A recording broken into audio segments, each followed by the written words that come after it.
All right, so this is stat 1.2. So find the 1-2 at the top of your page. So there's different ways to look at data. This particular way, it looks like we have categories. Agree? So we have categories based on, on 1.2 that we have a label at the bottom. So it has different countries labeled and their top oil reserves. This is taken from a while back. Yeah. Our 1-2 in the workbook is different. Yeah, It is. Yeah. coffee. Oh, that's the You, you're on the homework. That one. Got you covered. But would have been the first time I make an error like that, not the last. All right, so we have a bar graph. So a bar graph, sometimes called a bar chart, shows distinct bars in each category. The height of each bar shows relative frequency of all the results. Okay, so a few things about this bar graph. And unfortunately, a lot of times things especially are political in nature and they want to sway your thoughts, they will do things that are incorrect. So a bar chart, no matter what it is, this is this is bad. Why would this be a bad bar chart, no matter if I labeled it or not on this board up front? What do you think sticks out to you? Usually skinny. Yeah, so we don't have the same widths. So the width must be the same.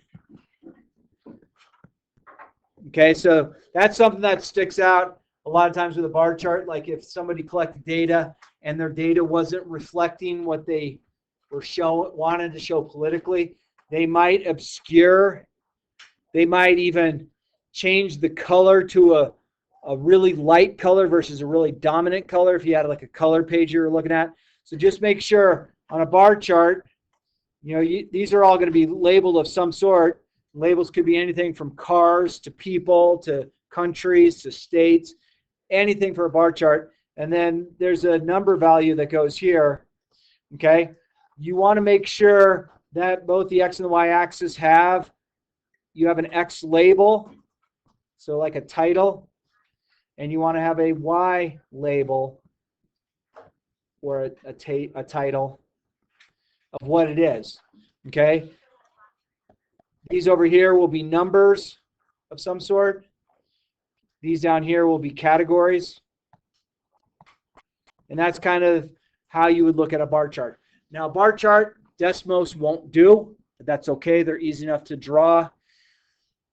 If I ever had you generate a bar chart on a test, I'm not going to go in with a ruler and say, oh, you're 3/8 of an inch on this one, and you're 5/7 of an inch on that one. No, get them close. Get them as close as you can. I'm not looking for see how artistic you are, but that's kind of the ins and outs of a bar chart. Again, you have categories that are set up. You have a finite set. So if you were to do a bar chart with all the United States, the actual states, not the territories, you would have 50 different columns. You don't have to have them in order from least to greatest to least. They go all over the place. Sometimes people will choose to show this type of thing, saying, hey, look, there's some sort of pattern here. But a bar graph and patterns don't necessarily mix with each other. Like it doesn't have to be a definite, okay? So a well-constructed bar chart, easy to understand. The y-axis should begin with 0. The bar chart, which is also the y-axis, begins with a different number, is often misleading. So what that basically says is if I had a bar chart, and let's say on the y-axis, it started down here at 500, and then 600, 700, etc. This is bad. You want that to be equal to 0. Okay, you don't want to start at a different number. Sometimes they will change the scaling of it. There's all kinds of things that if you were to do this type of graph on Excel, it'll ask you, hey, do you want the y-axis to start with 0? And it's like, oh, look what happens when I start with 500. I see a definite bigger situation. That's really bad statistics. The hard thing with statistics is we as people, especially when we have a long thing of reading to do, the first thing we look at is the picture, try and get the idea from the picture, and then we might read it, but a lot of times we don't. Okay, and that's just being a person. That's not that you're broken. So just be aware those kind of things take place. Things can be misleading. So if on our first test, we had a bar chart written, so a couple things that could take place. The scaling here, there's 100, 200, 300,000. If this went 100, 500,000, 600,000, that would be bad. You want the scaling to be appropriate. You want this down here to be 0. Just kind of keep your eye on it. And again, you might not always get the exact perfect height. You're just given a visual representation of what your data is showing. Okay. Cover that. What else do you see here? All right, 3 and 4, the x-axis should be clearly labeled with the various responses. In this case, it's the nations. The bars must have equal width. So the width of each of these has to be the same. Again, when you're drawn by hand, you're not always going to have it perfect. Again, I'm not in there measuring it. Now, where these bar charts are really done really poorly, let you use computer programs to do it. So being this is talking about barrels of oil, they might have made the bar chart with a whole bunch of barrels of oil looking pictures. That's really bad to do. People do it because it catches the eye. People say, hey, look at this. Hey, look at Venezuela. It's so much more than China. That don't have pictures. Make it as a true rectangle. Don't make smiley faces. Don't have like gasoline pumps. Nothing like that. You want it to be a bar. And again, yes, it is relatively boring when you're just looking at that, but the accuracy when you look at stuff, as a statistician or a so-called think I am a statistician, there's a lot of times that I will go to, especially district meetings, and as soon as they start putting statistics towards me, I'm crunching their data. Okay? I have seen districts that they show that there's an upward trend in their math scores since 2020. What happened in 2020? COVID.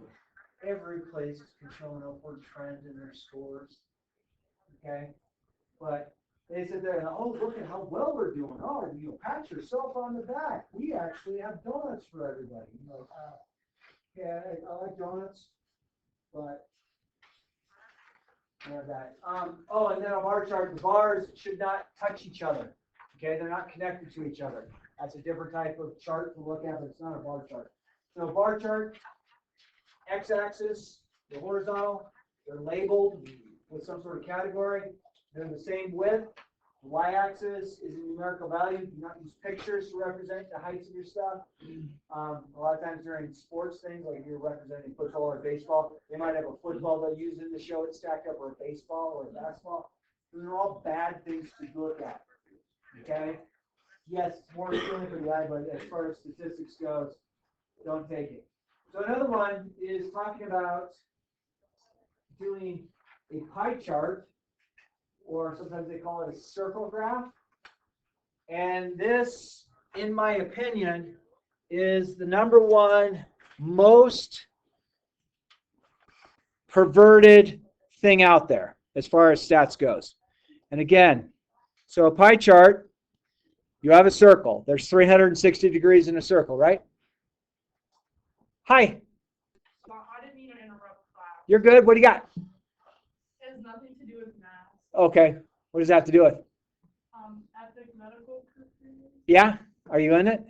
Yeah, I just had no idea where to go. Oh, it's in Schilling Law, Monday, Wednesdays, Fridays at 7 o'clock in the morning. Okay, sorry for interrupting. You're good, so I'll see you Wednesday morning in Schilling Law. You can bring breakfast. Okay. You know where Schilling Law's at? Yes. Perfect. Thank you. Good deal. All right. So what they will do a lot of times with a pie chart, and there's a national publication newspaper called USA Today. USA Today loves doing this. So let's say this is the region that USA Today wants the reader to see.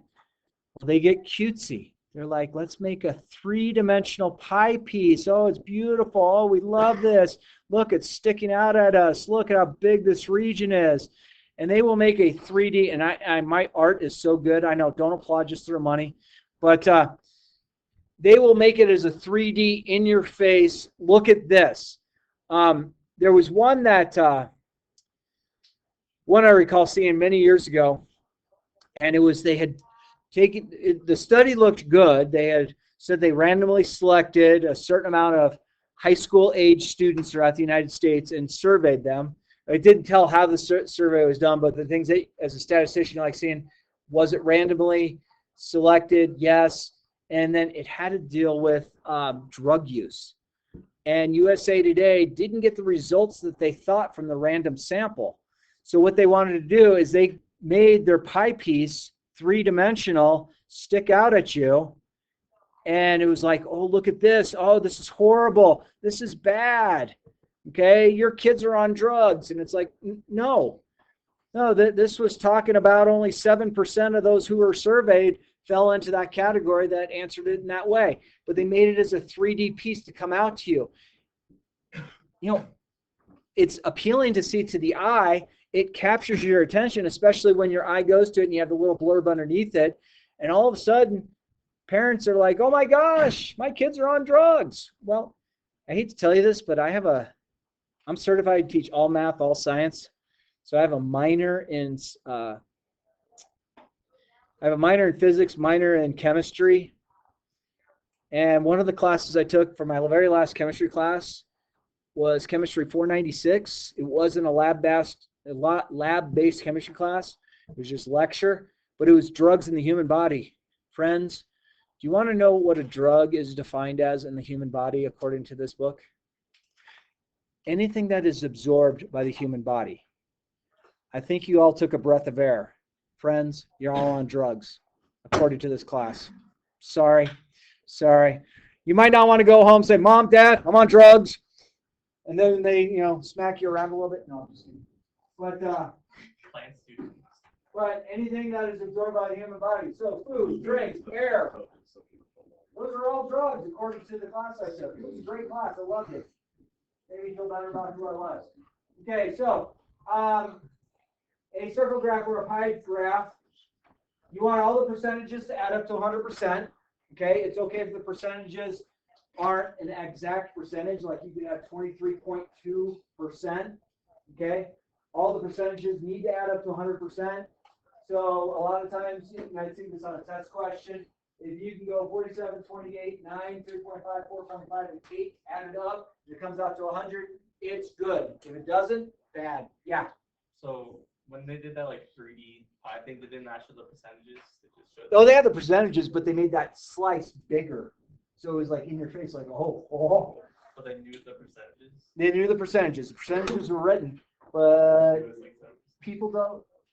So not us. The rest of the world who doesn't understand statistics is dumb. So they fall for stuff. So it's just kind of the nature of it. So 360 is the total amount of degrees. So if you had it as degrees. The one thing that should also stick out is, up here this says 47% oxygen. That's about half of the circle, because 50% is half the circle.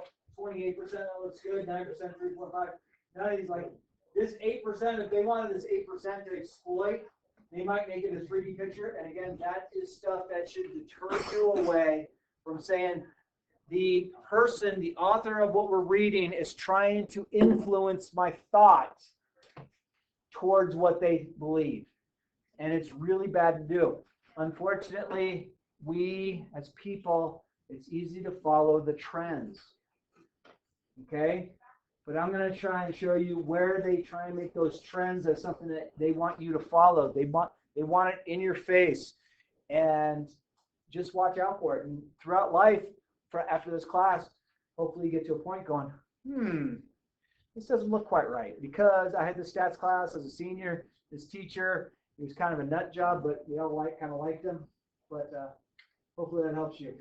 Percentages represent the concept of part of a whole. Okay, the percentages add up to 100%. Each section, the pie is called a sector. And I use that in geometry, and I don't think sector is that important to know. They should be shaded in different color, clearly labeled. Obviously, when you're using grayscale, you kind of start running out of colors that are appealing to the eye with a photocopy you pick up. You need to have a title present. Okay, so this is talking about the percentage of the Earth's crust are these particular things. Okay. All right. Here comes the bad pie charts. There's the 3D thing. You see those. You see those. You see those in your life. You have my permission. Here's your Latin lesson for the day. They're called Bovis Stercus. Anyone taking Latin? Bovis goes with bovine. Bovine is bull. Stercus means dung. So I just taught you how to say bull poo poo in Latin. Bull fecal matter. So 3D stuff, really bad. It misrepresents the size of that region. It's not something that you want to see. Call it bad. So misleading on the left, regular pie chart on the right. Okay, again, they aren't these amazing things to look at. You're like, your life isn't changed because you're looking at a pie chart. But again, a lot of times the writer wants to have an impact on the community of their readers. So they will make a 3D situation stick in your face, and they will make that seem like the sky is falling. Like, oh, every kid is doing this. You're like, oh, no, not my kid. Okay, I have friends that, but not me. Okay, so the misleading pie chart, item C appears to be at least as large as item A, whereas it is less than half as large. So sometimes they might not have these in actual percentages. So 50% is half the circle, 25% is 1/4 of the circle, 75% is 3/4 of the circle, so on and so forth. So this is a really bad representation of a pie chart. You do not. I mean, the thing is, if you're going to buy a car, they might show you a pie chart because they want you to get this one particular package for your car on getting your oil changed every 3 months, and you only have to pay an extra $500, and they're going to show you this thing in your face. Well, the thing is, your engine oil for a regularly driven car, even the cheapest oils out there, should last 6,000 miles, and they want you to get it changed every 3,000 miles. Okay? A lot of times, a lot of those places, they offer those types of things because they like to track what your data is, because they hope you come back and trade your car and buy another. And they have all of the data and records of your car getting serviced. It's just kind of all it leads to. Questions about any of those? All right. Last thing, and then I'm done talking. Okay, same data on those two bar charts. They are just, one appears to have some sort of growth, the other one all seems to be the same. They've changed the y-axis scaling. If you change the y-axis scaling, you can sometimes make a picture look more like something's taking place. Sometimes if you have it too close to each other, too far apart, they look the same. Okay, this would not impact the reader as much as this would. But again, be careful what you're labeling on the y-axis. It can be really easy to mislead your reading audience, because again, people will read, they will take a look at the pictures, they will look under the caption of the pictures, and the stuff above and below, aka words, is not read, and they might make a decision based on something. So the bar chart on the left exaggerates the growth of interest rates to the one on the right. Okay, there are these other ways that data might be misleading, distorted. It's important to study the data displays to ensure accuracy. So, here's the thing, and I'm sure you've heard this from your parents. Oh my gosh, interest rates for homes, it's just out of control. I mean, we got down to interest rates that were like 1.6%. Okay, when the federal government was putting out. Now it's up to, oh boy, it's gotten up to 6 or 7%. This is really bad. When my parents bought their first home in Tempe, Arizona, their mortgage interest rate was 14.5%. Okay. You know, when people are like, I'm not buying a house because the interest rates are too high. Well, things happen when you lower the interest rate. The price of the home goes up. So then it's like, oh, sweet, I got a $800,000 house, but I only have to pay 1.6% interest.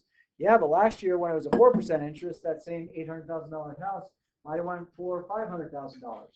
So there's just different things to look at with those. Again, if you change the axes, in this case the y-axis is changed, you're showing the exact same thing over and over on top of stuff, okay?